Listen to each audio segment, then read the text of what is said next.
এই মাদ্রাসাকে পুনর্জীবিত করার জন্য পাগড়ি আছে, পাঞ্জাবি আছে, লম্বা নামাজ পড়ে না, এই মাদ্রাসার অবস্থা হয়েছে, এই মাদ্রাসার অবস্থা হয়েছে।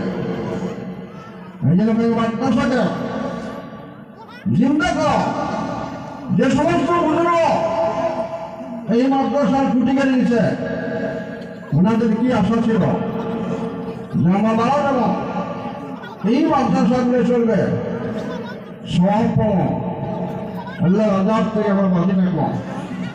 আমরা পাবলিক 1 টাকা 2 টাকা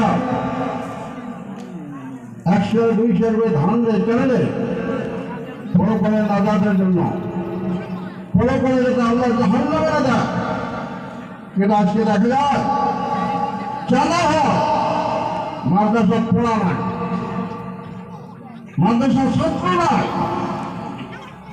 মানে আপনাদের কাছে অনুরোধ করলাম, আমরা সিনিয়র মানুষ হিসেবে, সিনিয়র আলেম হিসেবে, মুরব্বী হিসেবে এই জায়গা পার্শ্ববর্তী মাদ্রাসা মেহরবানি আছে, পার্শ্ববর্তী মেহরবানি ফরকানি আছে,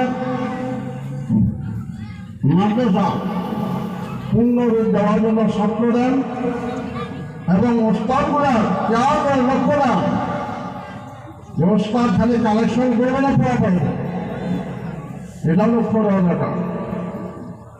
আমরা ছাত্র দেওয়ার জন্য রাজ দিয়েছি, ছাত্র যেন মাদ্রাসার পূর্ণ পর্যায়ে উন্নতি আমলগুলো হয়।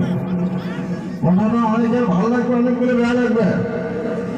টিচার মিটার আসলে মানুষ ঠিক হয় না, টিচার মিটার আসলে মানুষ ঠিক হয় না।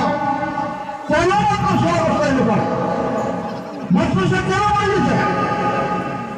ছেড়ে নেই মাদ্রাসা কেন আছে? ছেড়ে নাই আসার ছিল, এটা পাবলিকে কর, মন্ডল শিক্ষক বর্গ, মন্ডল কমিটি বর্গ 10 টাকা কেন আলোচনা? প্রত্যেকটা মানুষের হয়েছে মাদ্রাসা, কে চলে যাবে? মেয়ে মানুষের চলে যাবে, পর্দার আওয়াজ হয়ে যাবে। এই জন্য অনুরোধ, এই মাদ্রাসা যাতে পূর্ণ রূপ পায়, মাদ্রাসা যাতে ছাত্র ভর্তি হয়, লেখাপড়া সুন্দর হয়, কমিটি লেভেলে, প্রস্তাব লেভেলে, অন্তত এই গানের প্রত্যেকটা মুরব্বী জোয়ান সকলের কাছে একদম সবিনয় অনুরোধ, মাদ্রাসা দিকে লক্ষ্য দেন, মাদ্রাসা থেকে আপনার চিন্তা করেন। বাবা তোমার একটা বড় বাবা